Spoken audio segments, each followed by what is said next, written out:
Me ha tocado a mí presentar hoy.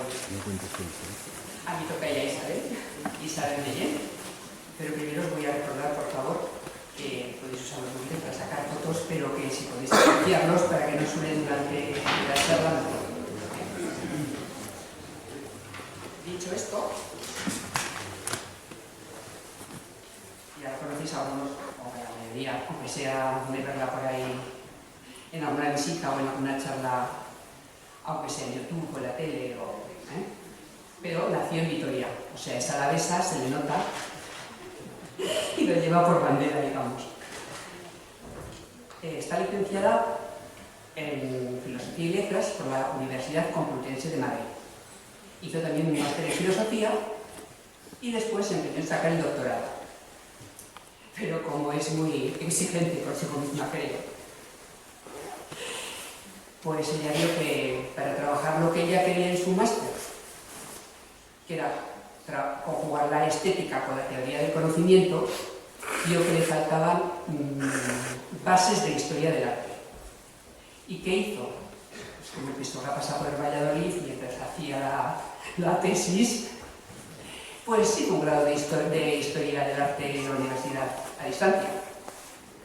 Así que después de eso, empieza a mezclar una cosa con la otra, va pillando la mezcla o lo que necesita de cada una de las disciplinas y saca una tesis en la que relaciona pues eso, la filosofía, la historia del arte y la historia, pero con perspectivas de género, porque también esto se prepara. Y así mezcla en sus investigaciones todas estas especialidades que ha ido adquiriendo y sobre todo divulgando, porque si una cosa destacaría de Isabel es su tarea como divulgadora. Yo como divulgadora la he conocido porque ha estado pues, de guía en el Condado de Treviño, en la Llanada Alavesa, colaborando con el Álava Medieval, hicieron alguna publicación, por ejemplo una guía del Condado de Treviño y Álava, con 13 rutas, que todavía creo que se puede pillar por ahí, y más de 100 iglesias o monumentos estudiados y puestos en valor. Ahora mismo, aparte de todo eso, y que sigue investigando y que sigue preparando charlas, conferencias, trabaja en un podcast organizado, si no me equivoco, por la Fundación de Censos Sabios. Tengo 2 podcasts. Ese es uno y luego tengo otro. Pues eso, es que no pilla nada. Colabora con el TV cuando hace falta, con el amigo Iker Casillano, perdón. Iker Jiménez en Cuarto Milenio y bueno, y en lo que haga falta, no se echa para atrás cuando le piden ayuda pues, por algún tema de investigación de algún monumento, de alguna cosa que aparece por ahí, si es raro, no es raro, que ha podido haber y demás. Cualquier tema le viene y se documenta y se lo toma muy a pecho.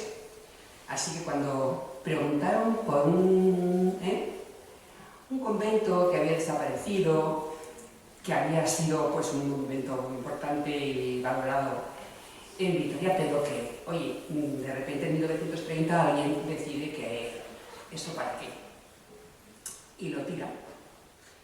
Pues ella, bueno, no más, creo, se propuso hacer un estudio y ponerlo en valor. Y publicaron un libro especialmente dedicado, no sé cómo se titula, San Francisco, La ciudad perdida. A la ciudad perdida del desaparecido convento de Vitoria-Gasteiz. Entonces, es que pones unos títulos muy fáciles. Bueno, pues aparte de eso, se meten a hacer algunas publicaciones, porque le encanta la lectura y los libros, y coordina una edición en español, y hizo el prólogo, elaboró el prólogo del libro Amorum Emblemata, del pintor y humanista Otto Baenius. Una publicación que se publicó por primera vez en 1608 y ha publicado la versión en castellano, ¿no?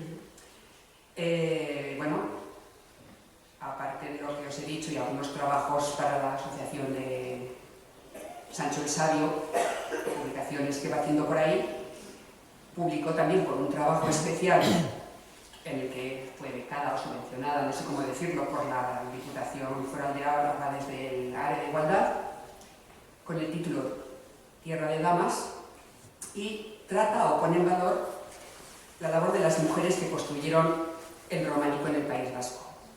Esas mujeres que eran de la pequeña nobleza rural, porque no había otra cosa por ahí, pero que sin embargo tuvieron mucha importancia política a nivel social e incluso a nivel cultural. Y, bueno, pues yo no sé qué más deciros.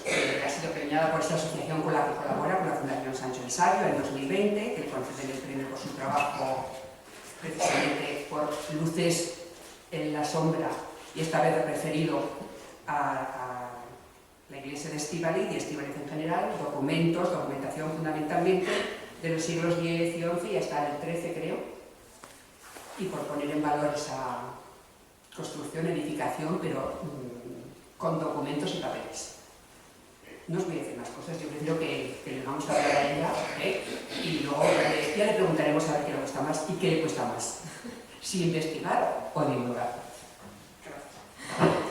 Bueno, es que muchísimas gracias, Isabel, por la buenísima presentación. Arratsalde on guztioi, muy buenas tardes a todas, a todos. Gracias a la Asociación Astroladio por la invitación. Estoy encantadísima de estar aquí, además en este lugar tan precioso, que nunca había estado dentro de este edificio y me he quedado alucinada. O sea, que creo que es un lugar muy especial para daros esta charla y estoy muy agradecida por esa invitación. Bueno, recogiendo un poco el testigo de la pregunta que había dejado en el aire de mi tocaya Isabel, voy a decir que yo no entiendo la investigación sin la divulgación y viceversa. Es decir, para mí tienen que ir absolutamente de la mano.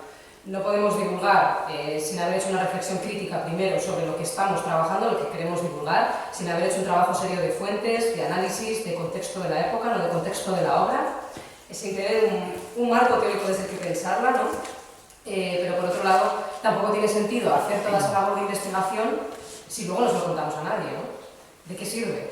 ¿De qué sirve ese conocimiento si no lo podemos compartir? Para mí, mi trabajo y el de románico en general, en concreto, ¿no?, que es a lo que más me llevo dedicando en los últimos años, tiene una función social también que creo que es importante compartir, ¿no? Y eso es lo que voy a intentar hacer esta tarde, hoy aquí, con todas vosotras y vosotros. Y para eso, bueno, quería focalizarme un poco en las últimas investigaciones que he estado realizando.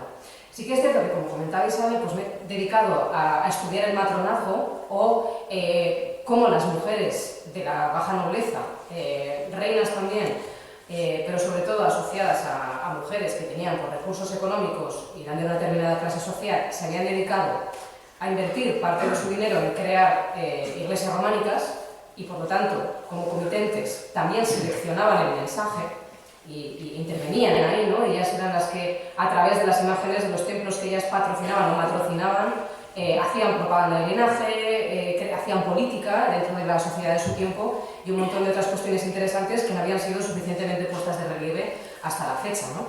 Pero ahora, ya he asumido un poco el hecho de que, y espero que lo demos también un poco por asumido, por lo menos para esta charla, el hecho de que había mujeres creando iglesias románicas, no todas, por supuesto, el románico es muy variado y puede tener muchos comitentes, pero había mujeres, vamos a dar un paso más, y en este caso estoy ahora mismo enfrascada en una investigación en la que estoy tratando de analizar sobre todo las imágenes que tienen que ver con la sexualidad en el románico.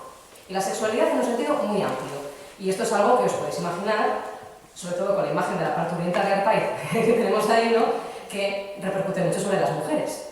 Entonces, en ese sentido, si todo sale bien, esperemos que este otoño vea a la luz un nuevo libro donde trataré este tipo de cuestiones, ya que me gustaría hacer un pequeño avance de algunas de las ideas que he ido desarrollando y que terminaré de perfilar en los próximos meses, ¿no? Así que bueno, aquí va un poco primicia de lo que estoy trabajando, a ver qué os parece, luego me comentáis. Bueno, pues vamos a partir de esta parturienta de Arpaiz porque es una de las imágenes que siempre más me ha chocado, ¿no?, cuando estaba tratando el tema de los partos. De hecho, en alguna ocasión he hablado de ella porque me parece una de las imágenes más representativas que tenemos de partos. No solamente por la calidad escultórica de esta imagen que tenemos en Arpaiz, sino también por los elementos que la acompañan, ¿no? Tenemos una mujer con toca, eso la ubica como una dama de la nobleza casada. Vemos que está pariendo un bebé, que tiene un cuchillo en la mano, un objeto como muy desconcertante, tiene un gesto de dolor que las que habéis parido aquí probablemente lo reconozcáis, yo lo reconozco. Yo creo que he puesto esa cara también en mis partos, es una cara de profundo dolor, ¿no? Y aparte pues llevo un elemento en la mano que a día de hoy pues, sigue siendo bastante enigmático. Entonces es como una de las imágenes más paradigmáticas que tenemos en todo el románico peninsular sobre partos y también la que, por lo tanto, ha sido más analizada por la historiografía. Así que me gustaría empezar por este punto. A ver, vamos a ver qué es lo que se ha hecho sobre esta imagen. Para eso he traído pues, un artículo que se llama La iconografía del parto en el arte románico hispano, porque hay muy poca información sobre partos en el románico en nuestro país. En el extranjero hay alguna más, pero tampoco demasiada. No es una iconografía que haya llamado demasiada atención de los investigadores e investigadoras. Y además me di cuenta de que básicamente todas las interpretaciones que yo leía por ahí, todas se basaban en este mismo texto, ¿no? Entonces es como el texto que inaugura lo que pensamos de los partos en la Edad Media o de los partos representados en el románico a nivel popular en nuestra contemporaneidad, ¿no? Así que, si os parece, voy a leer un poco el párrafo y lo analizamos. Dice lo siguiente: en Artaiz, Navarra, en un canecillo se representa a una mujer en el momento del parto. Completamente desnuda, a excepción de una toca que le cubre la cabeza, lleva una vasija o uso, ahí le faltaría una H, es una pequeña rata, ¿vale? Es una rata que viene del texto original. Uso es, al final, el artilugio para hilar, ¿no? En la mano. Y el rostro muestra los dolores del parto. La cabeza del recién nacido asoma por la vagina con un cuchillo en la mano, elemento tan particular como raro en este tipo de representaciones. Esta presencia del niño, que nace con el cuchillo en la mano, nos trae a la memoria el tema de la lujuria, parto y muerte recogida en la Epístola de Santiago. Y cita: cada cual es tentado por su propia concupiscencia, que le atrae y seduce. Luego la concupiscencia, concibiendo, para el pecado, y el pecado, llegado a término, engendra muerte. Es decir, está asumiendo, porque ha cogido un texto bíblico, que esta mujer es el ejemplo de la pecadora, de la lujuriosa. Esto no es ninguna novedad en la historiografía. He podido constatar a lo largo de mis investigaciones, centrándome en las mujeres, en qué se dice de las mujeres, en cómo aparecen representadas en las iglesias y lo que decimos de ellas en nuestra contemporaneidad, que el considerar a las mujeres malas, lujuriosas y pecadoras es como el trío de siempre. O sea, en cuanto aparece una mujer, esté haciendo lo que esté haciendo, automáticamente se la clasifica como tal en el románico. Y es muy difícil encontrar textos que se salgan de esa definición, ¿no? Entonces, claro, como es el peso de la historiografía que siempre ha considerado así a las mujeres en el románico, este autor podía haber cogido de la Biblia cualquier fragmento que tuviera que ver con los partos, pero que fuese tratado en positivo, porque anda que no los hay. Hijos e hijas hacen falta. Siempre ha sido positivo traer vida al mundo, en todas las épocas, en todas las sociedades. Eso es así, ¿no? Si hubiese sido considerado algo negativo, no nos hubiéramos reproducido. Entonces, ha cogido un fragmento en el que se asocia metafóricamente el parto con algo que es negativo. Pero eso es una decisión que ha tomado el autor, porque no hay nada en este canecillo que nos diga que hay algo negativo, salvo que la mujer lo está pasando fatal en el parto que está teniendo, ¿no? No hay ningún indicativo tampoco de que tengamos que interpretar esa imagen a la luz de este fragmento en concreto. Sin embargo, a partir de que se publicó este artículo, todas las investigadoras e investigadores que han seguido detrás, ¡bum!, esto representa el pecado, tal, y citan este artículo, ¿no? Pero bueno, pues yo como vengo de la filosofía, el pensamiento crítico lo tengo un poco más integrado y estoy muy acostumbrada a preguntar el porqué de todas las cosas, a darle vueltas y sobre todo a no quedarme con lo primero que me dicen, ¿no? Es como, ¿y por qué? ¿Y por qué dices esto y por qué no dices lo otro, ¿no? Así que bueno, me puse a reflexionar también mucho sobre qué pasa, por qué cada vez que aparece una mujer está haciendo lo que esté haciendo, siempre se le asume ese papel negativo, ¿no? Y aquí pues enseguida pude constatar que, claro, se va construyendo a lo largo de los siglos XIX y XX un relato sobre el cuerpo femenino de las mujeres del románico que siempre va en la misma dirección. Y fijaos que digo siglo XIX y XX. ¿Por qué? Porque el románico es un estilo que se inventa en el siglo XIX. Nadie le llamaba románico a estas iglesias en la Edad Media, que eso ya lo sabéis muy bien, ¿no?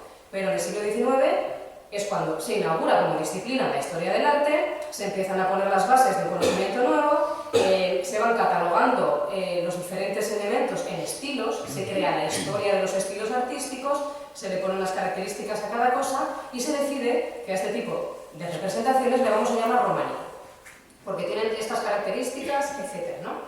Y a partir de ahí empiezan a crearse las interpretaciones contemporáneas. Por lo tanto, cualquier interpretación que hagamos es de nuestro siglo, no es de la Edad Media. Por una sencilla razón, cuando vamos a ver la documentación de estos templos, con suerte tenemos un documento de donación, pero no nos dice en ningún caso qué es lo que pensaba hacer la persona que mandó ejecutar esta obra, ni tampoco cuáles eran las intenciones de una imagen, ni cuáles eran las intenciones de la persona que lo estaba ejecutando, ¿no? De la cantera o cantero que estuviese allí a pie de obra haciendo esa escultura, ¿no?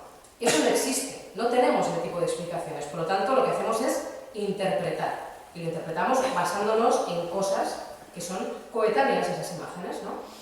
Bueno, pues para analizar el cuerpo femenino en el románico, lo que se ha recurrido normalmente es a una voz masculina coetánea, siempre masculina. No me he encontrado todavía cita a día de hoy, ojalá que exista, pero todavía no me he encontrado cita en ningún artículo, ningún texto que haya sido escrito por una mujer en la que hable de sí misma para identificar las imágenes femeninas, ¿no? ¿Qué diréis? Claro, sería lo obvio, ¿no? Si hemos dicho que había mujeres también que estaban creando ese tipo de iglesias, ¿por qué no van a decidir ellas, ¿no? Cómo representarse o de qué manera representarse? Normalmente, además, se ha recurrido a textos religiosos medievales o a la Biblia directamente, que la Biblia es como un cajón desastre. Como tiene tantas páginas, siempre vamos a encontrar algo que encaje mínimamente con la imagen que tenemos delante. Entonces ahí podemos jugar mucho, ¿no? Lo que os decía. Podemos encontrar en la Biblia cosas que se hablan sobre partos en clave positiva o podemos encontrar en clave negativa. Y depende de cuál elija la persona que investiga, pues lo podemos entender en un sentido peyorativo o no. Pero eso es una elección, ¿no? Y esos textos religiosos medievales, o la Biblia, han servido normalmente como base para elaborar esas actuales interpretaciones que tenemos sobre el arte románico en general, pero sobre las mujeres también en particular. Claro, hay que ser un poco crítica con las fuentes. Hay que saber qué fuentes estamos cogiendo, qué es lo que dicen, quiénes las están haciendo y para qué, ¿no? Y eso a veces pues, no lo reflexionamos lo suficiente. Estos textos religiosos normalmente obedecen a los intereses de una clase social muy determinada, que es la alta jerarquía eclesiástica, y no toda, solo parte. Estamos en un momento complejísimo, que estamos en los siglos XI, XII, primera mitad del XIII, que es más o menos los siglos en los que se va desarrollando el románico, en el que hay muchísimo debate en el seno de la Iglesia. Es la época en la que se intenta imponer el debate, con todo lo que ello implica, ¿no? Entonces hay posturas enfrentadas dentro de la propia jerarquía eclesiástica. Hay obispos y papas que están a favor del celibato y obispos y papas que están en contra. Y hay muchas visiones que están ahí en liza, ¿no? Pero es que luego eso no tiene nada que ver con las preocupaciones de los clérigos de a pie, porque esos estaban fuera de esos debates. Se debatía sobre lo que iba a ser su vida, pero ellos no participaban ahí y muchos de ellos pues tenían esposa, tenían hijos, descendencia, eran homosexuales, vivían su sexualidad de manera completamente libre y plena, ¿no? Y por supuesto, estos debates no estaban afectando al resto de la población, que era la inmensa mayoría. Por lo tanto, hay que tener en cuenta que estos textos religiosos que estamos utilizando representan solamente el sentir y parecer de parte de la alta jerarquía eclesiástica, y digo parte porque de esos debates solamente nos ha quedado los que estaban apostando por el celibato. ¿Por qué? Porque fueron los vencedores. Entonces, ¿qué hicieron? Destruir toda la documentación de sus contrarios. Por lo tanto, nos ha llevado a una parte muy sesgada de la Edad Media a nivel religioso, y solamente con esa pequeña parte intentamos explicar la totalidad de la sociedad medieval. Que la sociedad medieval, como la nuestra, es absolutamente diversa y está compuesta por muchísimas personas que tienen una casuística, cada una la suya, ¿no? Hay mujeres, hay hombres, hay diferentes clases sociales, hay diferentes religiones, hay diferentes etnias, hay diferentes reinos con diferentes leyes. Entonces, lo que intentamos hacer es explicar todo el románico con unos poquitos textos que solamente obedecen a los intereses de una pequeña minoría social, ¿no? Pero que fue la que a la larga acabó ganando. Claro, a mí se me llama mucho la atención, ¿no? De por qué siempre se cogen textos religiosos y además lo más misóginos posible, ¿no? Para hablarnos de las mujeres, para hablar de partos o para hacer interpretaciones del románico en general. Hay muchísimos más textos medievales de los que parece. Y sobre todo, si vamos a hablar de partos o vamos a hablar sobre mujeres, ¿no? Que estamos intentando un poco contextualizar la parturienta de Artaiz. Ahí tenemos, por ejemplo, textos médicos, a los que normalmente no se ha recurrido para hablar de este tipo de representaciones. Tenemos textos literarios en los que se habla de partos, en los que se habla de sexualidad. Tenemos textos poéticos, muchísima poesía, popular, cortesana, de diferentes tipos. Tenemos la literatura del amor cortés, donde no se habla de otra cosa que de sexo.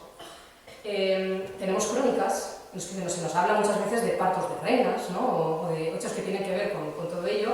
Tenemos textos jurídicos, es decir, hay una cantidad de textos tremenda que nos está hablando de partos y sin embargo elegimos un texto de la Biblia, que Es como probablemente la cosa más alejada que puede haber de lo que le sucede realmente a las mujeres cuando están pariendo, ¿no? Entonces, la selección en exclusiva de un tipo de texto, que además estos textos que se eligen son todos ellos profundamente misóginos por la casuística que tiene ese grupo en particular, ¿no? Para interpretar el cuerpo femenino, eso es una decisión que es completamente interesada por parte de nuestros siglos.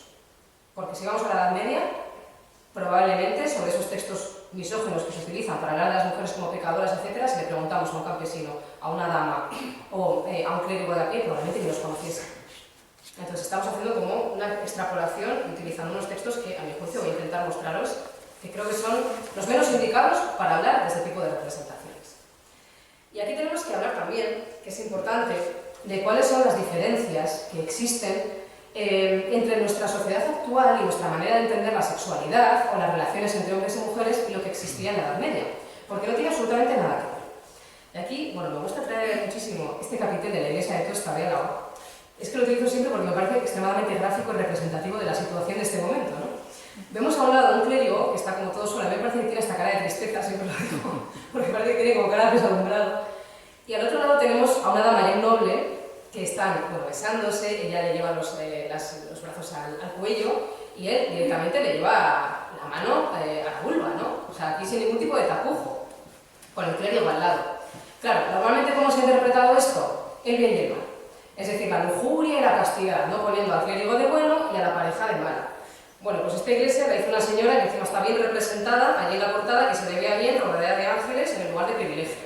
Y aparece allí el rostro de la señora promotora. Además es una iglesia que por toda la iconografía que tiene es una iglesia privada, hay más que nobles y damas por todos los sitios, y por lo tanto, o sea, lo más probable es que aquí no haya ningún sentido peyorativo.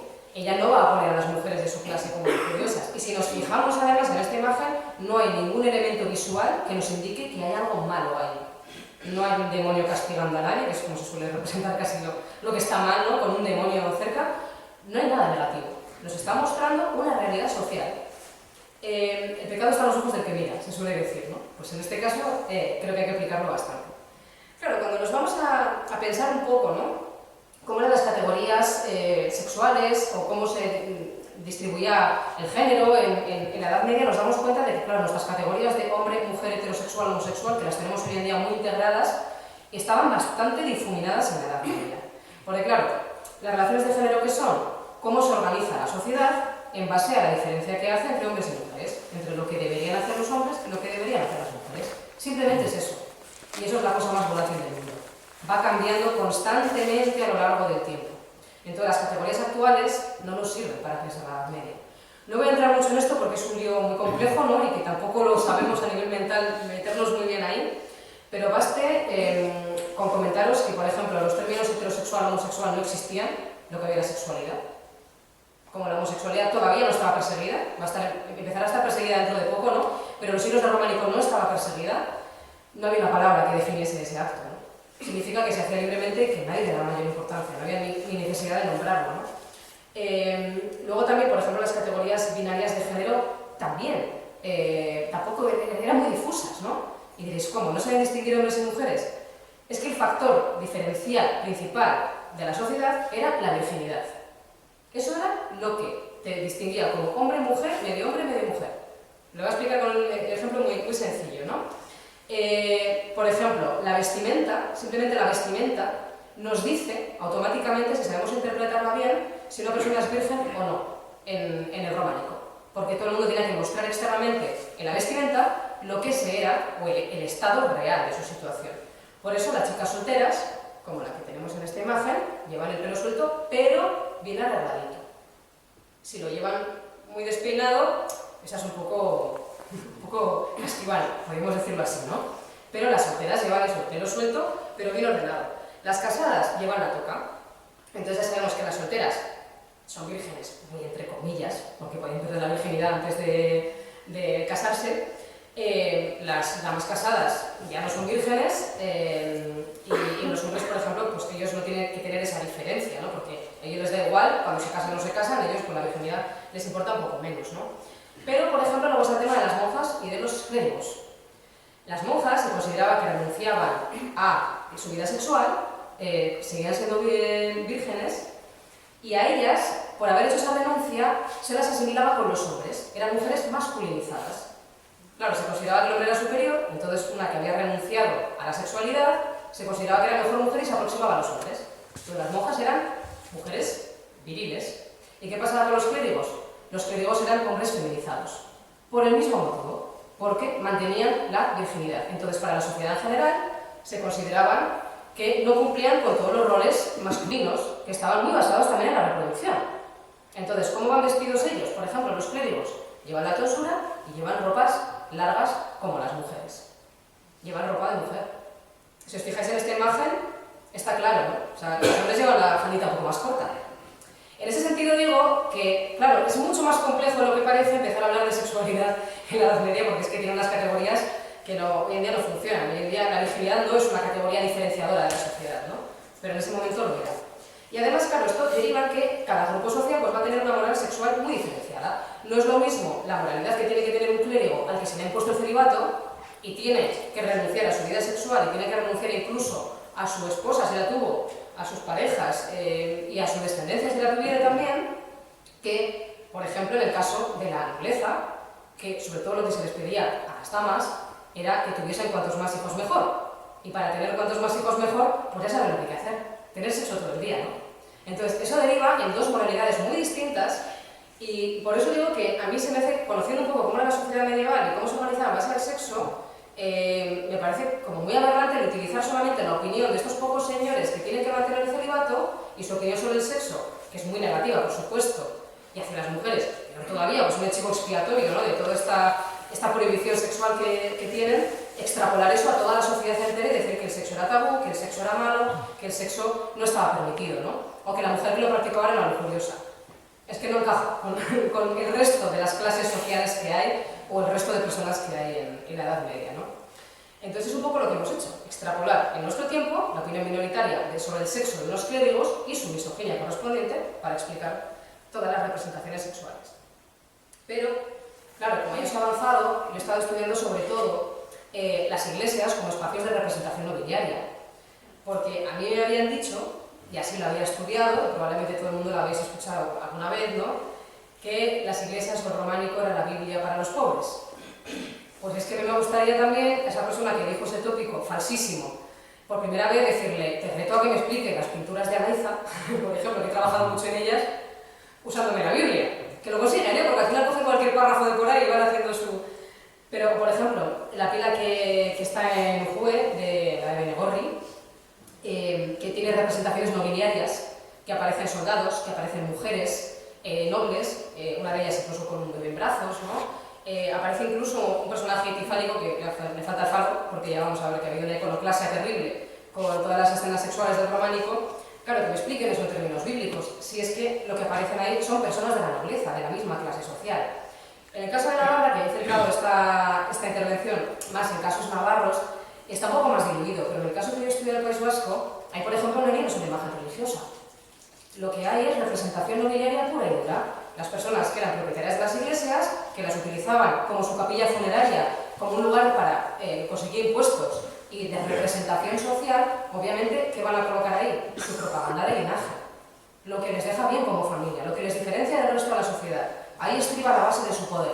Entonces, todas las imágenes giran un poco en torno a la mentalidad nobiliaria, no en torno a la mentalidad religiosa.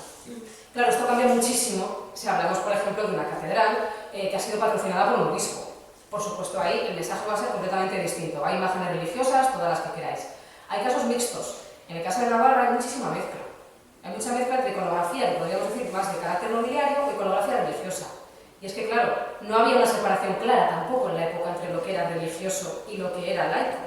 Estaba todo mezcladísimo hasta el punto de que muchas veces, muchas representaciones que son aparentemente religiosas, las podemos entender en clave laica y al revés. Y podemos encontrar elementos de la vida cotidiana en representaciones puramente religiosas, ¿no? Estaba todo muy entremezclado y voy a poner un ejemplo también que tiene que ver con eso, ¿no? Entonces, claro, sería interesante ver el tipo de comitente que tiene una iglesia para intentar acercarnos a cuál es la mejor manera de afrontar el sentido que tienen esas imágenes, ¿no? ¿Desde qué punto lo miramos? Si desde el punto de vista de las élites nobiliarias o desde el punto de vista de los obispos. O incluso hay iglesias que son de patronato concejil y ahí aparecen incluso oficios. los de la gente que ha puesto el dinero.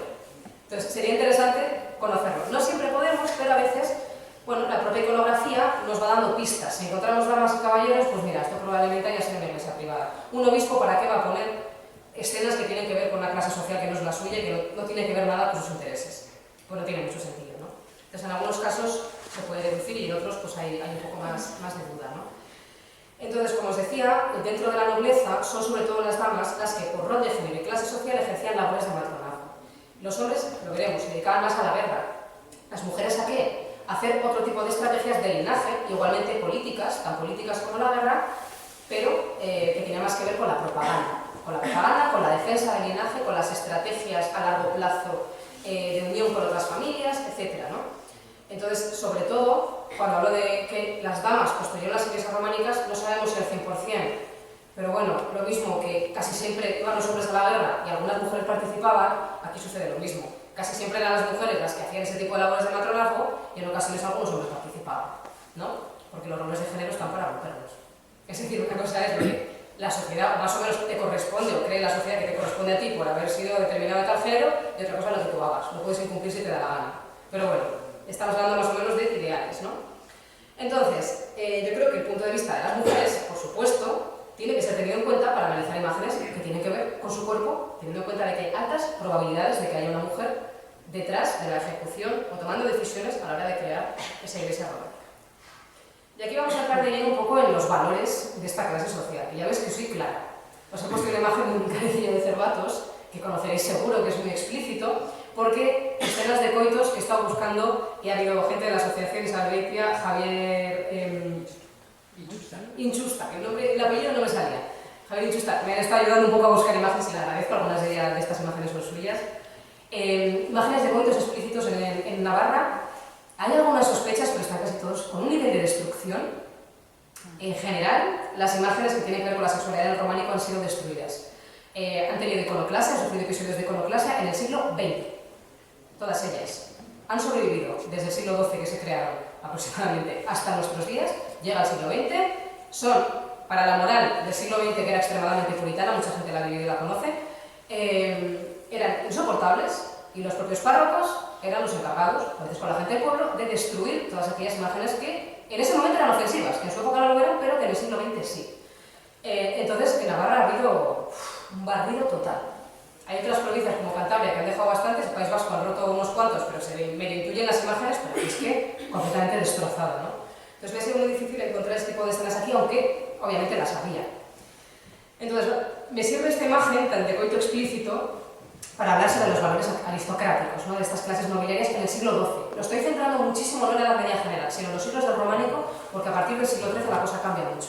Cambia la mentalidad, cambian las ideas médicas, cambia la política, cambia todo.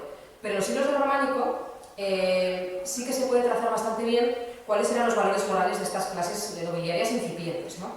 Y sus valores son radicalmente distintos a los de la moral cristiana.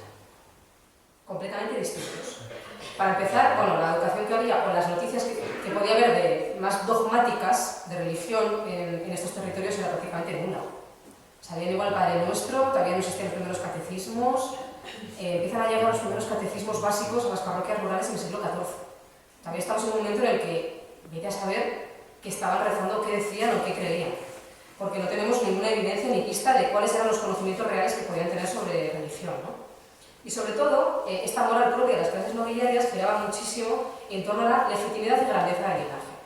Es gente que constantemente tiene que estar demostrando que su linaje es el mejor, que tiene unas bases históricas suficientemente firmes como para estar gobernando en ese territorio, y todos los esfuerzos van a estar enfocados a esa cuestión, a ir mejorando el linaje, a imponer su poder y a diferenciarse del resto de la sociedad. Y un factor de diferenciación es la moral, otro va a ser los relatos que cuentan de su familia y otro las iglesias románicas en las que se representan, porque eso sirve de legitimación social y de propaganda, ¿no? Entonces, para los hombres, sobre todo, el valor principal era la proetas, proeza. Hacer proezas que tenían que ver con dos cosas, proezas bélicas y proezas sexuales, tener muchísimos hijos e hijas. Cuantos más bastardos y bastardas, mejor. Estamos en una época en que la bastardía no molesta. Hay que tener un mogollón de hijos, todos los que se puedan y más, ¿no? Para los bastardos y bastardas siempre tienen un papel dentro de la familia, o sea, no importa. Como siguen teniendo sangre de linaje, que es lo que les importaba a ellos, la sangre, daba igual si era un poco mezclada con alguien que no. Seguían teniendo valor y seguían siendo una pieza de ajedrez dentro del tablero del linaje o de la familia. Y para las mujeres, sobre todo, el valor principal era la honra, pero no honra entendida como la entendemos hoy en día, que la entendemos de una manera un poco interesada, ¿no? La honra es básicamente no quedarte embarazada de alguien que no sea tu marido, o mantener tu virginidad. Eso no funcionaba así en el siglo XII. La honra era defensa del linaje, y el linaje se defendía de muchas maneras. Primero, sí, cuando tenías un contrato matrimonial, lo ideal era que no tuvieses hijos e hijas con gente que no fuera tu marido, porque había un contrato legal precisamente para que procreaseis juntos, ¿vale? Eso era lo deseable. Ahora, ¿las mujeres lo cumplían? A veces sí, y a veces sabemos que no. Porque también hay casos muy constatados de mujeres que tenían hijos fuera del matrimonio con otras personas, ¿no? Quiero decir, echa la ley, echa la trampa. Esto funciona así en todas las épocas. Pero dentro de esa defensa de la honra, pues en la defensa del linaje entraba sobre todo lo que a mí más me interesa y lo que más me gusta, la propaganda. Porque es propaganda de linaje y propaganda de sí mismas y de sus esposos las que suelen poner en las iglesias románicas. Pero también para ellas era importantísima la reproducción. Porque estas familias se sostenían a base de tener muchísimos hijos e hijas, muchos tentáculos, unirse con otras familias, pero siempre familias que sean relativamente cercanas, y sobre todo sus valores se transmitían a través de la sangre. Por eso era importante, cuando se generaba un matrimonio, que generasen los mayores hijos posibles entre ellos, porque eso significaba que iban a tener una gran pureza de sangre y a través de esa sangre se iban a trasladar los valores morales de los iniciadores del linaje. Pensad que las clases nobiliarias son muy pesadas, siempre están haciendo genealogía y siempre están recordando los orígenes míticos, que siempre son inventados, ¿no? Todos eran que si amigos del Cid, primos del Cid o el Cid mismo. Pero, claro, están todo el rato recordando esas proezas porque se supone que los fundadores del linaje son los que con sus grandes proezas bélicas inician una familia, se ganan el derecho de gobernar y los sucesores mantienen ese derecho porque son hijos e hijas de ese fundador o fundadora, mantienen su sangre y mantienen sus valores. Pero en cada generación tiene que volver a probar cada uno de los miembros su proeza o su honor en el caso de las mujeres. O sea, es una obsesión constante con demostrar, ¿no? Y sobre todo reproducirse.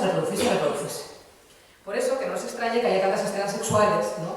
En el románico, la mayor parte de ellas tiene que ver con iconografía nobiliaria. Si nos fijamos un poco qué tipo de personajes aparecen, no nos vamos a encontrar normalmente escenas religiosas cerca, aunque tengamos escenas religiosas cerca. Es que, como os decía, estaba todo tan mezclado lo laico con lo religioso que no había una separación muy taxativa, ¿no? Pero sobre todo lo que nos encontramos como protagonistas de estas escenas sexuales son personajes de la nobleza. No nos muestran campesinos y campesinas, no les interesa. Los pobres pues casi no aparecen en las iglesias románicas, ¿no? Aparece un poquito, los que aparecen son los que han pagado, que por algo han pagado, ¿no?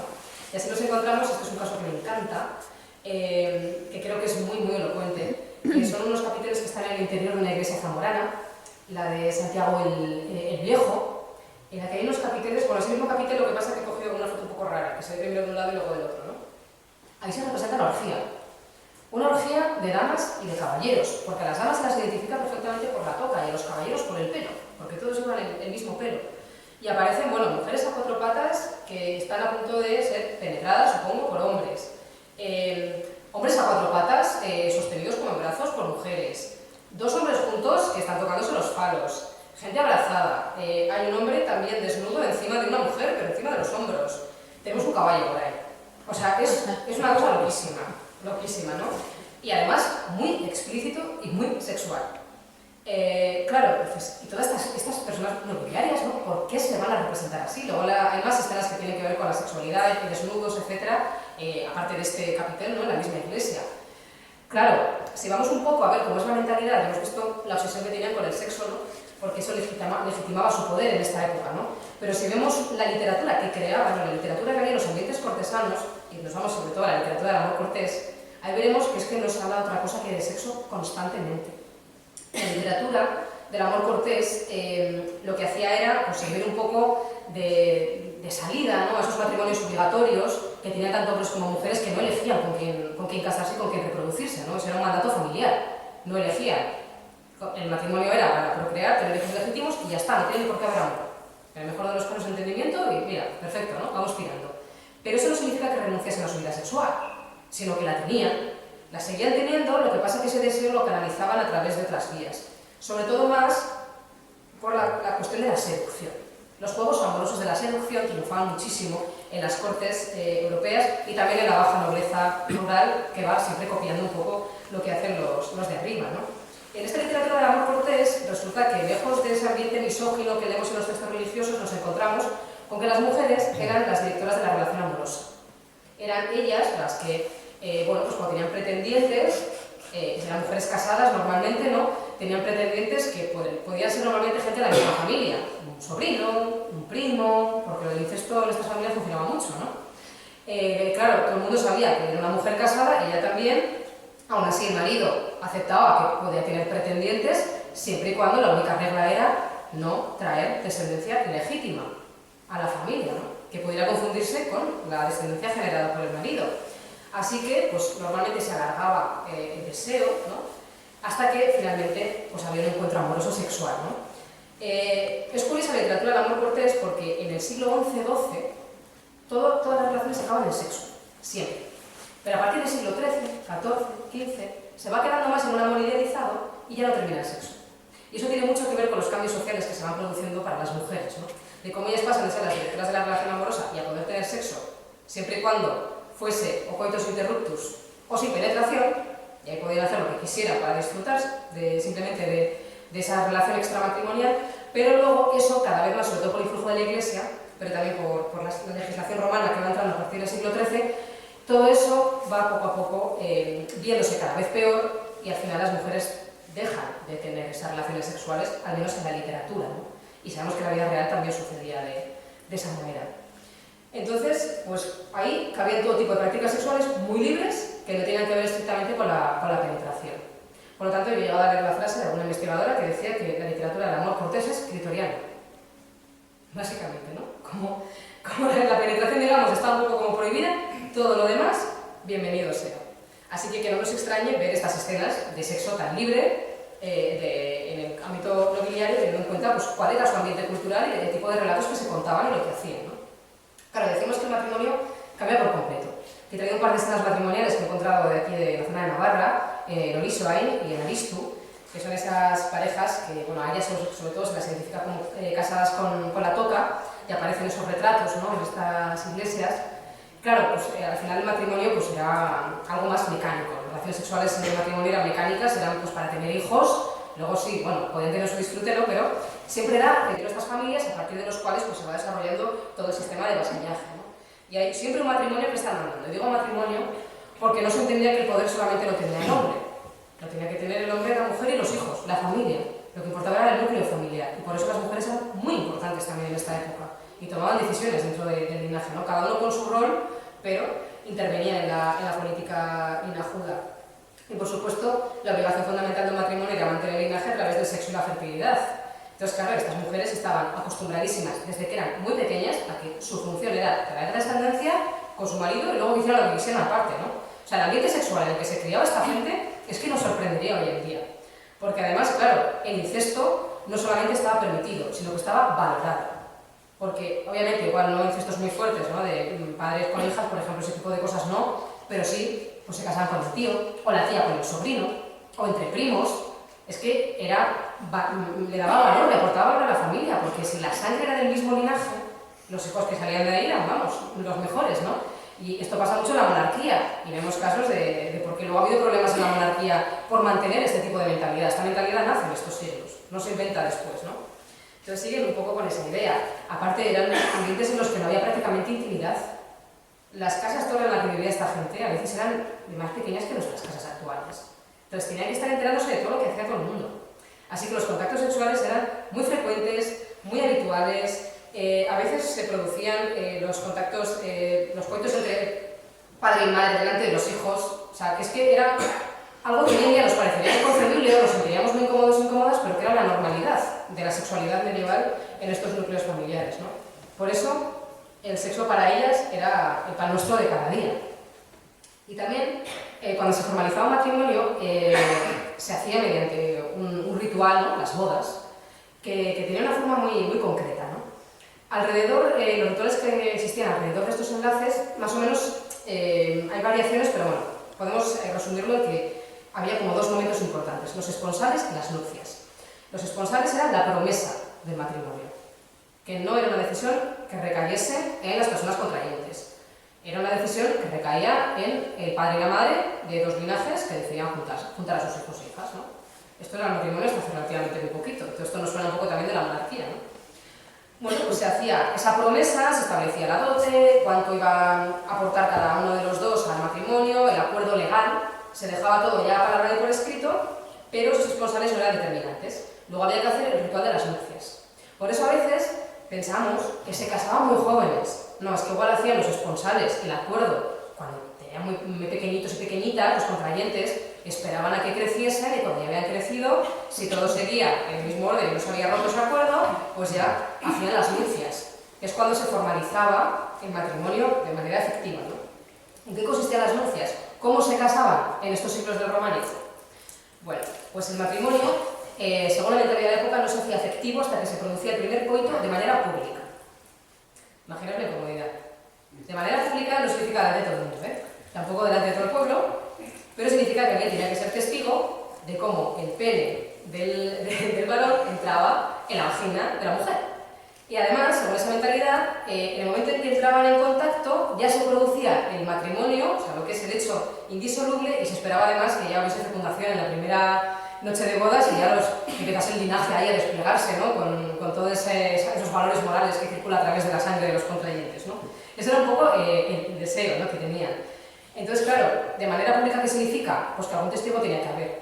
Y normalmente, pues podía ser pues, tu madre y tus suegros.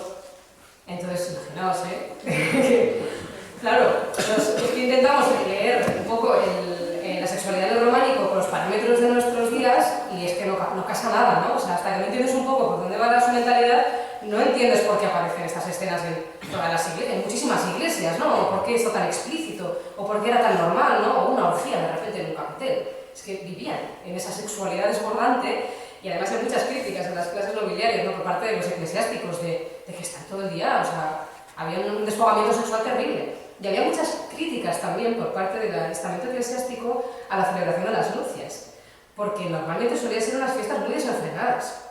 Seguramente habéis oído que la Navidad se celebraba antes de manera súper salvaje, las fiestas de los santos también. Es que debían montar unas fiestas en la Edad Media que tenían alterado a medio obispado, ¿no? A un montón de obispados.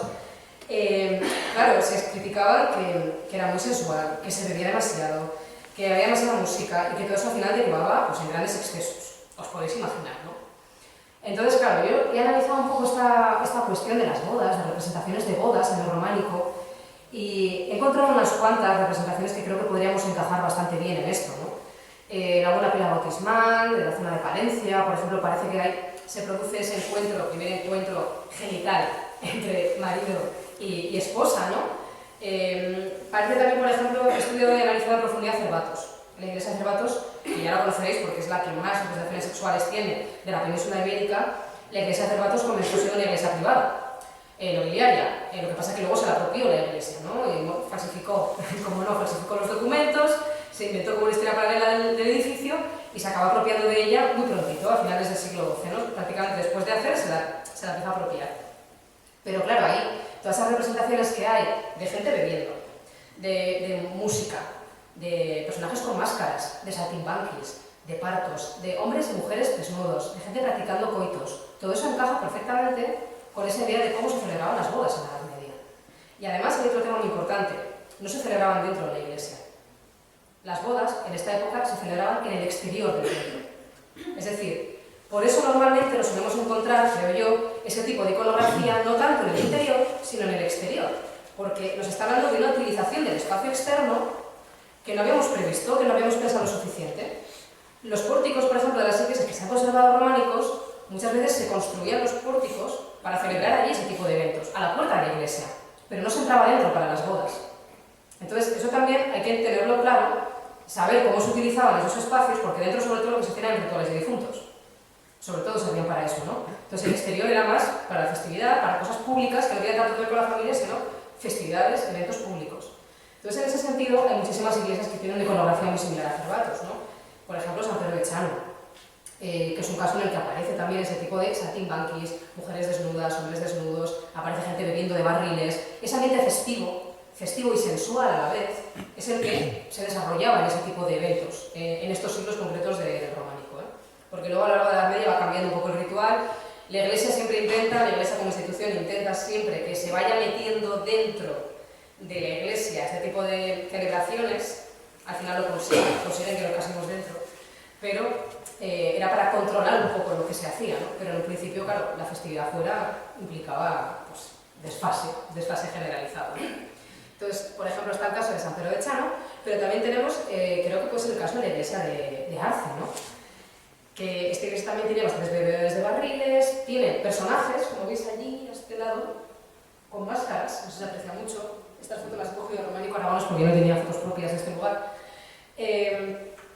Se ven personajes con máscaras puestas, ¿no? Con ese ambiente festivo, los bebedores, personajes que están pues, en posturas o posiciones un poco sexuales, un hombre también enseñando el falo, aquí suele haber partos también, en este tipo de representaciones, o sea que yo creo que igual podríamos entender un poco mejor este tipo de imágenes aludiendo a ese ritual concreto que realizaban ese tipo de clases nobiliarias. Porque normalmente, como digo, los que aparecen representados en este tipo de imágenes no es cualquier persona, son damas y nobles, lo sabemos por la vestimenta y lo sabemos por las tocas de las mujeres y el peinado de los hombres.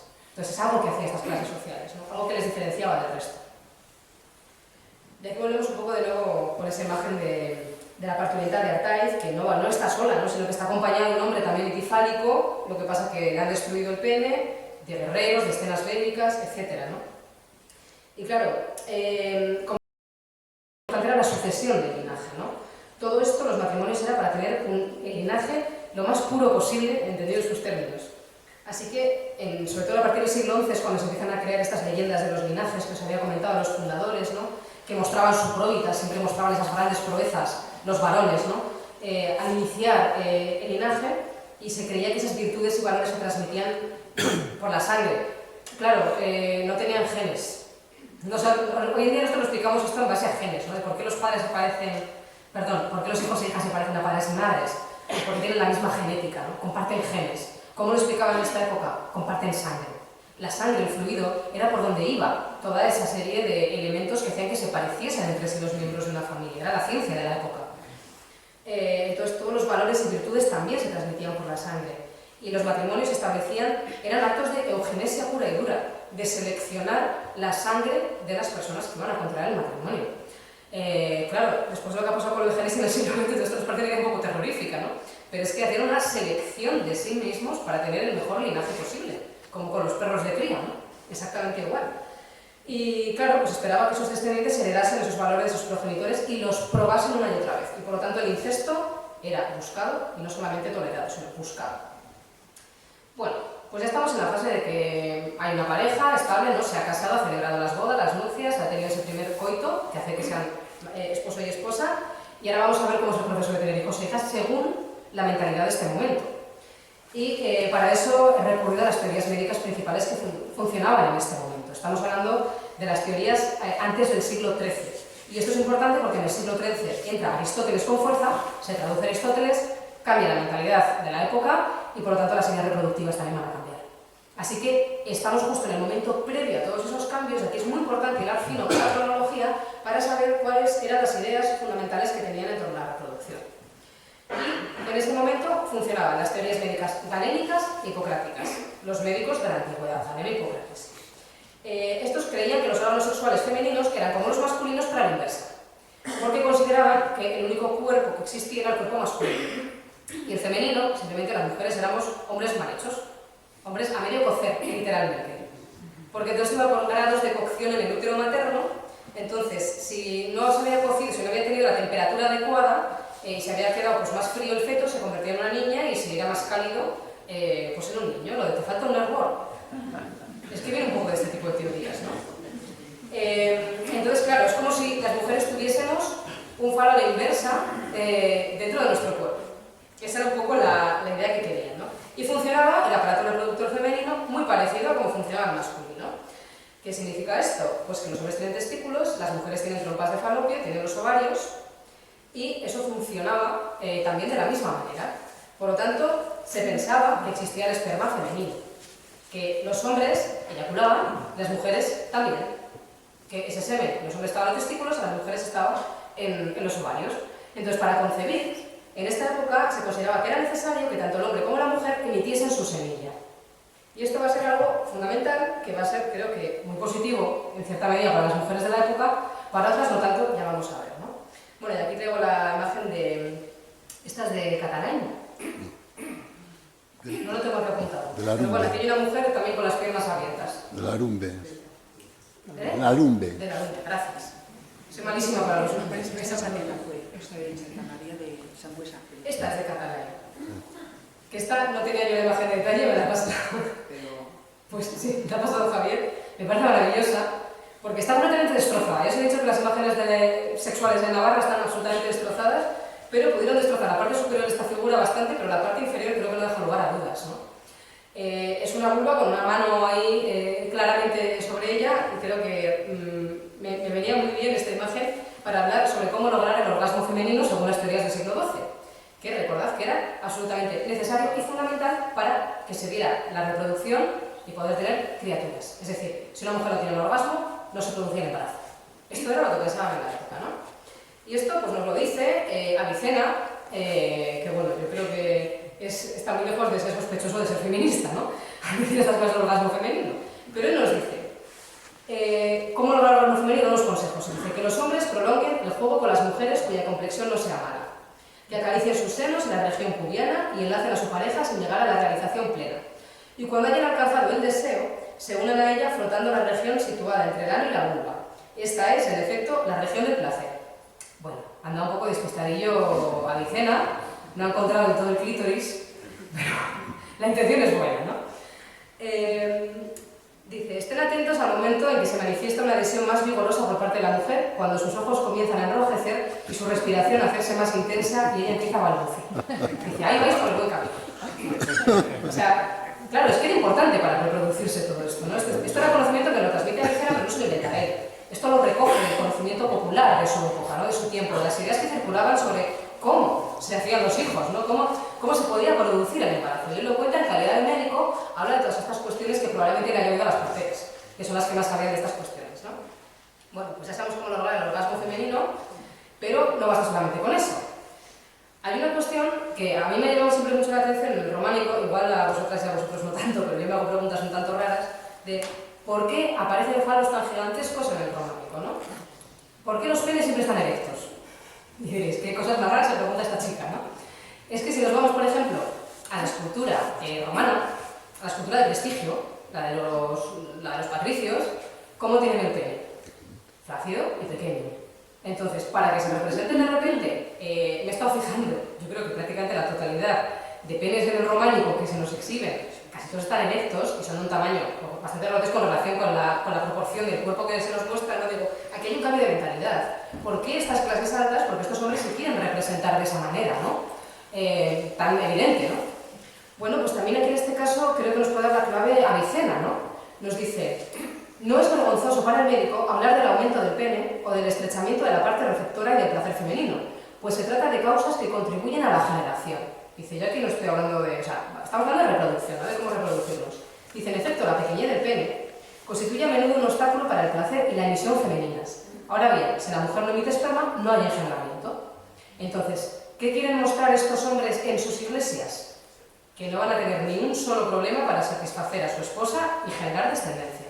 Porque lo que les importa a toda costa es la reproducción. Entonces, por mi parte, que no quede. Yo fijaos qué miembro tengo, no va a haber ningún problema por mi parte. Si no se puede concebir, no va a ser por mí. Será por otras cuestiones, ¿no? Y de ahí creo que viene un poco la idea de la hipervirilidad del románico. Y algunos personajes antifálicos, alguno no lo conocía, me has pasado tú, Isabel, el de Eusa, que fijaos, está pequeñito, ahí en el capitel, hay una mujer a un lado, luego hay un rostro grande, y en la esquina hay un hombre que, bueno, que si contáis tiene 3 piernas. Es que lo de medio es una cosa exageradísima, ¿no? O está el caso de Catalán, que Catalán también es una iglesia que todos los canecillos tenían un montón de representaciones sexuales y están absolutamente destruidos. Destruidos a posta, por iconoclasia, no por desgaste natural. Pero intentaron destruir el pene, pues erecto. Es decir, aquí se jactaban un poco de esa capacidad, de esa habilidad reproductiva y de esa proeza sexual, porque, como os decía, era parte de la moralidad de su tiempo, ¿no? También hay otras prácticas para asegurar el embarazo.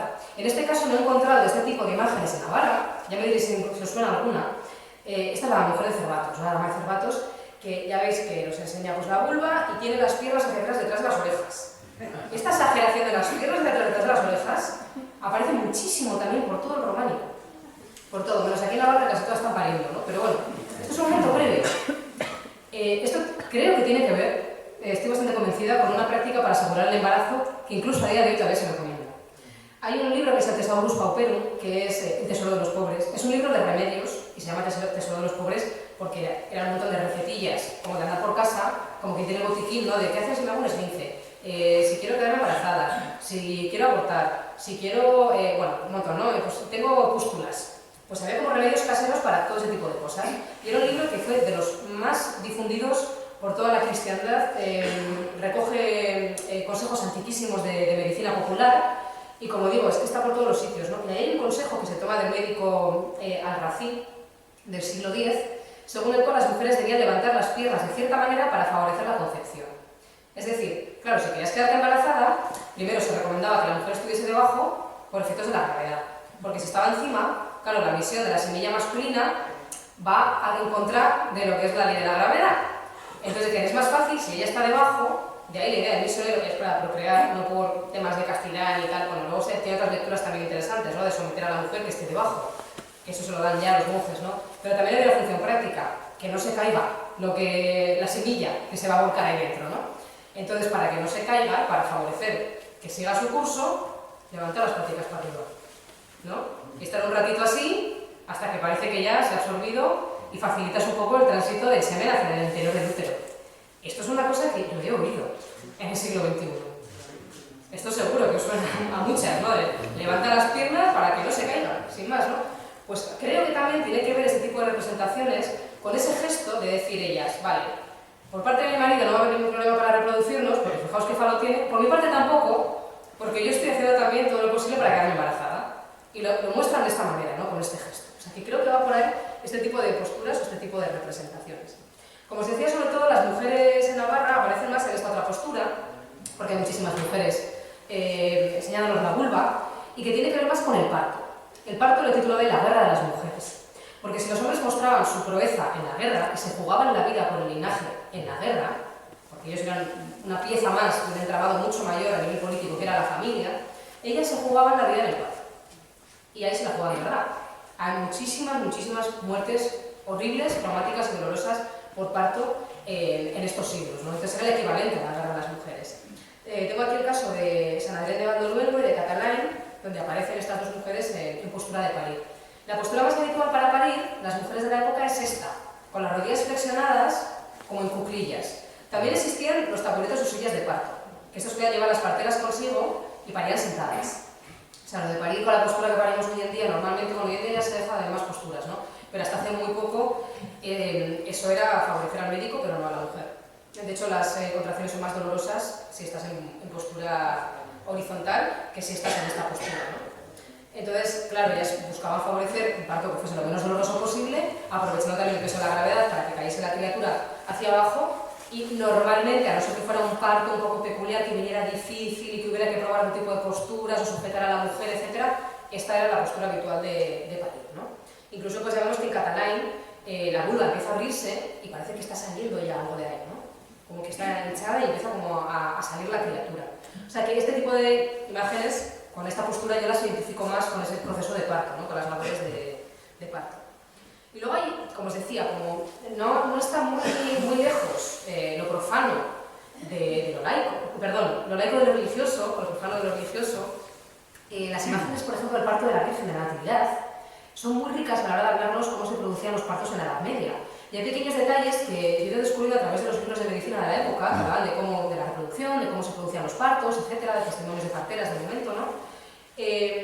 Bueno, pues ahí se puede ver a veces cómo eran las cámaras de parto, dónde parían las mujeres, que parían en casa, pero se preparaba la sala donde iban a parir, el instrumental médico que tienen las parteras, que sobre todo fundamentalmente era el cuchillo, pero había muchos más, el cuchillo, la silla de partera, una palangana para tener agua caliente, ¿no? O para recoger los fluidos. Había pues una serie de elementos que a veces se ven en este tipo de representaciones de la natividad, con una diferencia fundamental que os voy a contar ahora, ¿no? Entonces, en el caso de la Virgen, el suyo es un parto de invierno. Como es un parto de invierno, para condicionar las cámaras de parto, esto aparece en los libros o los tratados médicos, lo que había que hacer era evitar que hubiera corrientes de aire que enfriasen a la parturienta. Entonces se ponían tapices en el suelo, se ponían cortinas en las paredes, en las puertas, para procurar crear una cámara de calor. En verano era lo contrario, ventilar bien, que la mujer no se asfixie, ¿no? Pero como es un parto de invierno, fijaos a partir de ahora, ya veréis cuántas natividades os vais a encontrar cortinadas. Ahí hay unas cortinas detrás, ¿no? ¿Veis que hay unas cortinas? Pues fijaos. Desde que me enteré de lo del tema de los cortinajes y los tapices, es que ahora lo veo en muchísimas representaciones de la natividad. O sea, nos está hablando también de cuestiones de la vida cotidiana de las mujeres de aquel entonces, ¿no? De cómo daban a luz. Por supuesto aparecen parteras. Las parteras, ahora explico un poco la cuestión de las parteras, que eran fundamentales en todos los partos. En el de la Virgen, a partir ya del siglo XIII, sobre todo con Trento, desaparecen las parteras, ¿no? La Virgen tiene un parto milagroso y no hay ninguna mujer ayudándola, cosa que era impensable. En los siglos de románicos siempre tenía que estar la partera allí ayudando y un montón de mujeres más.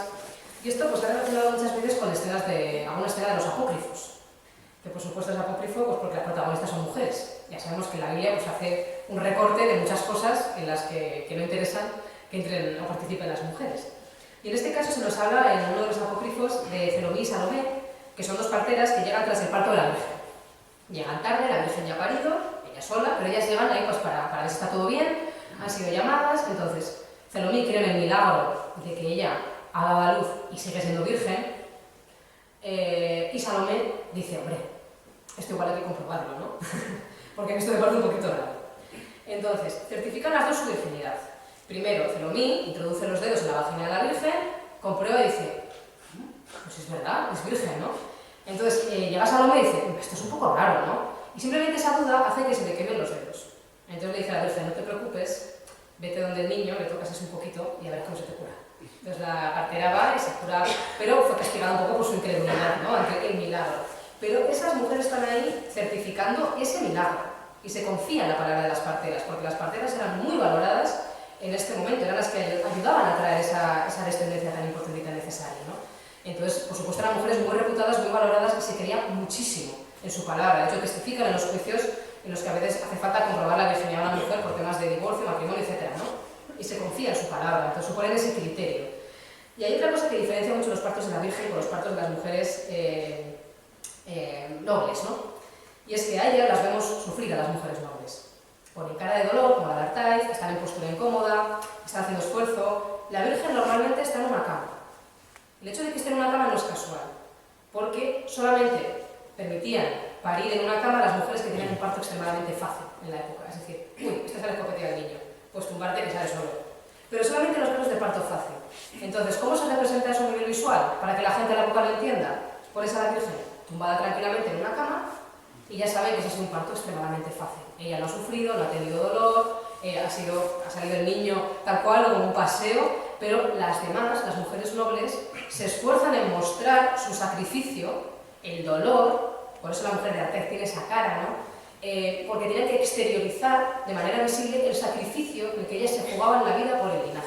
Era la manera de demostrarle, estamos aquí haciendo esto y en esto nos jugamos la vida y esto es importante, ¿no? Tenemos algunos ejemplos más que tienen que ver ya con la lactancia, los primeros cuidados del bebé. Hay un par de imágenes muy bonitas, una nazcona, que también está un poco destruida, pero bueno, es de una mujer que está sacando su pecho para le alimenta a su criatura, y luego tenemos otra en la pila de San Martín de Uns, que hay una mujer también pues, sacando el pecho y el niño bebiendo, que son escenas como muy bonitas.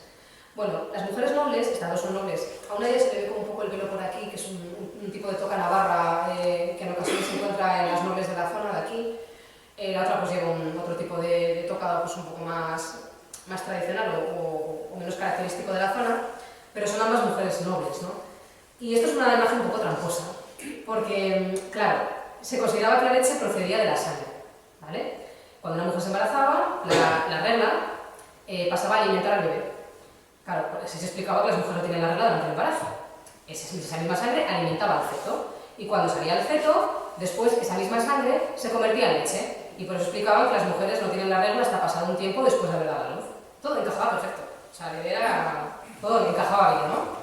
Entonces, claro, pues encima se llevaban el pecho estas mujeres, estaban transmitiendo también los valores del linaje a su criatura. Y por eso aparece muchas veces mostrándose también como en esa labor, ¿no? Es decir, yo estoy pasando aquí lo mejor de mi linaje a mis hijos e hijas y transmitiendo mis valores. ¿Cuál es la trampa?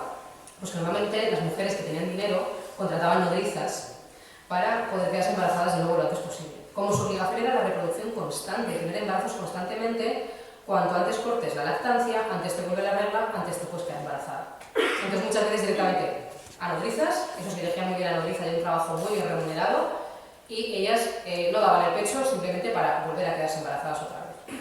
Esto era un no parar. Y por lo tanto para ellas parir es un acto político. Y aquí me gusta traer esta imagen que es de Mijancas, de la iglesia alavesa, queda solamente este capitel, pero me parece que es muy representativo. Es una mujer dando a luz pariendo al lado de la heráldica de Alfonso VIII. O sea, ella misma ya consciente de, yo estoy pariendo, pero esto es un acto político. Esto sirve para traer más vasallos y vasallas, para rey o reina, que lleva el herevo pleitesía, ¿no? Pero también esto influye en la política familiar, influye en muchísimas cuestiones. Y para que veáis, y con este caso ya voy terminando, por qué parir es un acto político, ¿no? O en qué casos lo podemos ver de manera mucho más manifiesta, porque yo sé que la pequeña nobleza rural quizá no se ve tanto, pero es algo de las reinas, ahí entendemos perfectamente que parir es un acto político, ¿no? Pues a menor escala también lo era para otras mujeres. Y en este caso os voy a hablar del sepulcro de Blanca de Navarra, también de una reina navarra, que es esta en Nájera, que seguramente conoceréis, porque es absolutamente espectacular, es precioso. Bueno, se ha cambiado de sitio en varias ocasiones a lo largo del tiempo y eso hace que esté un poquito deteriorado frente a una pequeña parte, ¿no? Pero está muy completo, ha sido muy analizado por muchas investigadoras e investigadores y más o menos coinciden en que obviamente aquí hay escenas religiosas, pero se da un mensaje político que tiene que ver con parir, o tiene que ver con los partos de Blanca de Navarra detrás, ¿no? Y con la legitimidad de su descendencia. Por ubicar un poco, Blanca de Navarra, Blanca Garcés, nació en La Guardia en 1137 o 1133, que bailan un poquito las cifras, y con 3 años o 7, según la fecha que tomemos por buena, se concertó su matrimonio con el futuro Sancho III de Castilla, que era hijo de Alfonso VII y de Berenguela de Barcelona. Por la corta edad de ambos, por supuesto, ahí fueron los esponsales, pero para las nupcias se esperó, obviamente, a que fuesen poco mayores de edad, ¿no? Y se le celebraron la boda en 1151.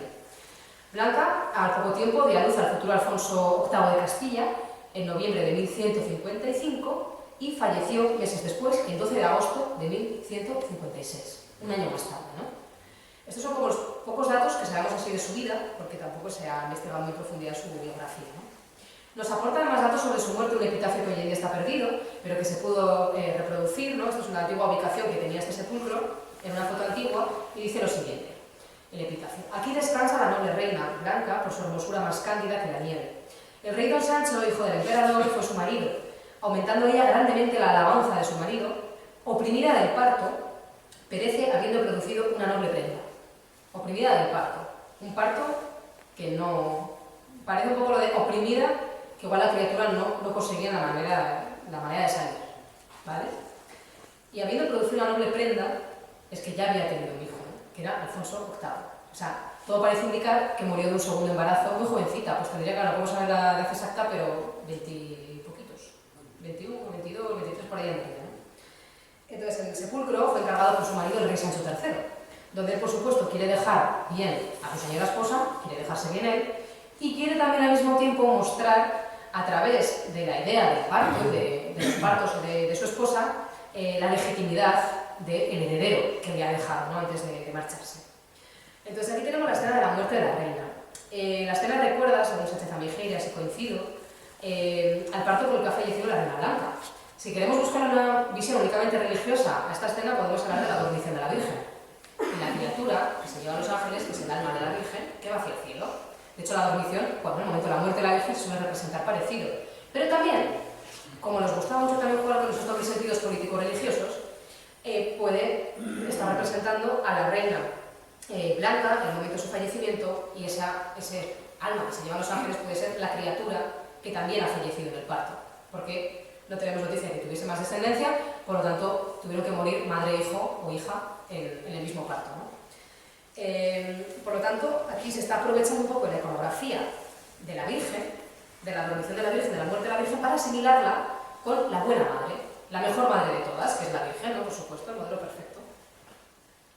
Luego tenemos ahí la reacción del rey, que está a punto de desmayarse, el pobre, ¿no? Del discurso justo cuando se entera de que ha perdido pues, a su esposa y a su segunda criatura en ese parto, eran muy lamentadas estas pérdidas, no pensemos que porque el hecho de que se produjeran habitualmente eran insensibles, sino que hay evidencias de que lamentaban muchísimo la muerte infantil y la muerte también de las madres en el parto, y luego pues la casa de la reina, las damas que acompañan a la reina también transidas completamente de dolor, ¿no?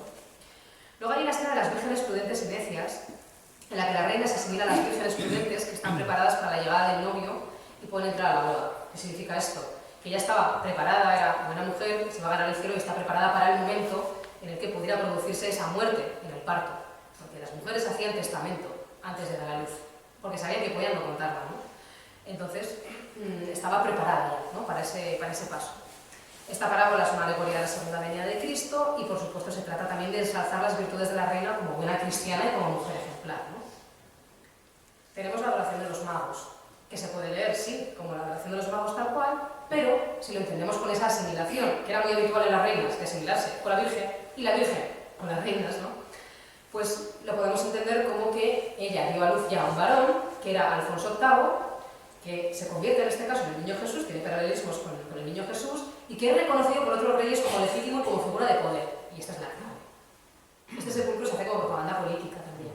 Entonces quiere mostrar como, no, esta mujer que era tan buena, tan perfecta, buena madre, que ha dado su vida por el linaje, y la valoramos también por eso, aparte de otras virtudes que tenía, es que ha dado al heredero legítimo, y los demás reyes, como es un niño muy pequeñito, de 1 año, que no vengan a robarle aquí su poder, ¿no? O sea, este lo queremos legitimar, y queremos que sea el heredero. Se produce también, más adelante, en ese mismo sarcófago, el juicio de Salomón, donde Valdés del Álamo sugiere que se muestra, bueno, el juicio de Salomón y luego la matanza de los inocentes, ¿no? Hay veces que se pensaba que era toda la matanza de los inocentes, el que está al juicio, y luego la matanza. Y recordemos que ante la posibilidad de partir al niño en dos, ¿no? En el caso de la buena madre que vela por su hijo hasta el punto de renunciar a él, de dar la vida a ella, ¿no? De perder su vida por la continuidad del linaje. Luego está la matanza de los inocentes, en el que el historiador Julio González, por ejemplo, propuso la idea de que Blanca murió a consecuencia de un segundo embarazo, que es prácticamente probable, ¿no? O sea, más que probable es que nos lo está diciendo el epitafio. Un segundo embarazo que se complicó más o menos 9 meses después de haber dado a luz a Alfonso VIII, o sea, probablemente fue un embarazo que vino prematuro y no sobrevivieron a ese parto. Y la escena de la matanza de los inocentes sugeriría la muerte de este segundo hijo y de la madre, pero también la salvación de Alfonso VIII, que se asimilaba con Cristo, ¿no? Porque mueren los niños de esa matanza de los inocentes, pero se salva a Cristo. Entonces, como vale, ha muerto la madre, ha muerto el otro niño, pero lo tenemos aquí. Vemos tanto como paralelismos, ¿no? Con los sucesos que tienen que ver con la muerte de la reina en ese proceso de dar a luz. Entonces, el mensaje del sepulcro de Blanca. ¿Cuál es el mensaje? Primero, lamentación por la muerte prematura de la reina. Yo creo que había un sentimiento sincero también, porque se había una chica muy joven, de un parto además que ha tenido que ser dolorosísimo, ¿no? Morir de parto tiene que ser una de las peores cosas que te puede pasar. El afianzamiento, sobre todo del sucesor Alfonso VIII, y su legitimidad. Es decir, pero ha dejado un hijo legítimo. Este es el heredero. Y que no venga ningún otro rey a disputarle su territorio. El ensalzamiento de Blanca como ejemplo de la buena madre que da la vida por su hijo y por el linaje. Ella es un sacrificio, ha dado su vida y se le reconoce como tal el haber hecho ese sacrificio. Y luego muestra también los peligros del parto y la amenaza real sobre las vidas de las mujeres, ¿no? Y en el caso de las reinas, sobre todo las reinas, utilizan muchísimo la iconografía religiosa para propagar sus mensajes.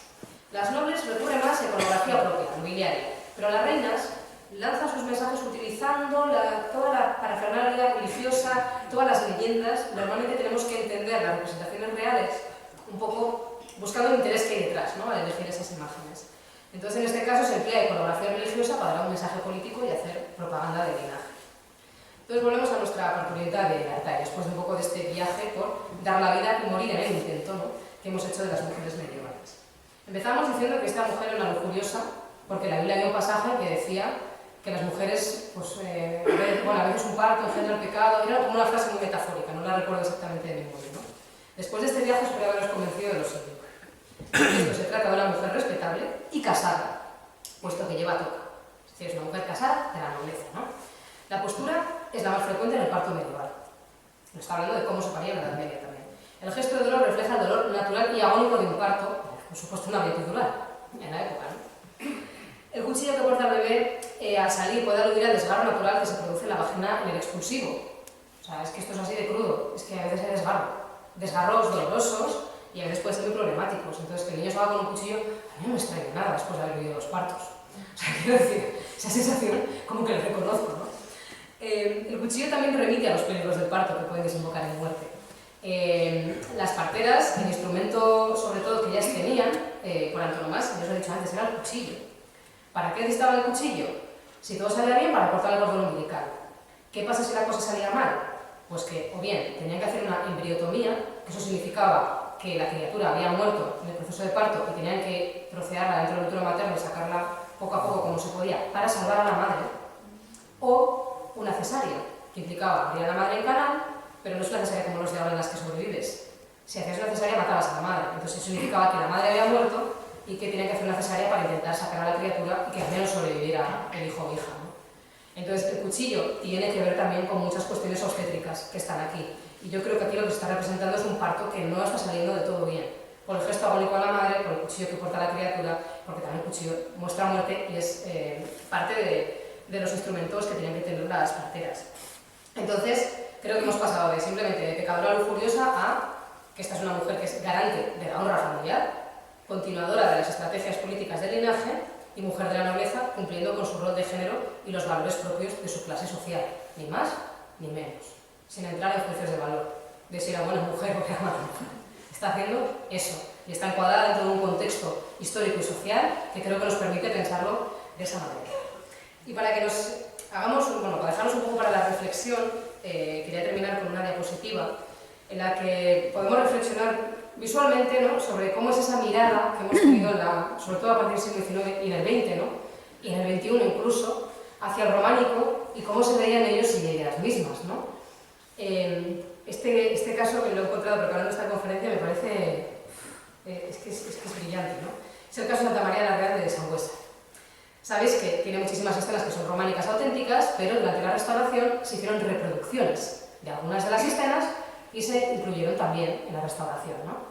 Bueno, aquí yo creo que se aprecia bien cuál es el canecillo original, simplemente por el deterioro que tiene, ¿no?, y cuál es el canecillo que se realizó en pleno siglo XX imitando al románico, ¿no?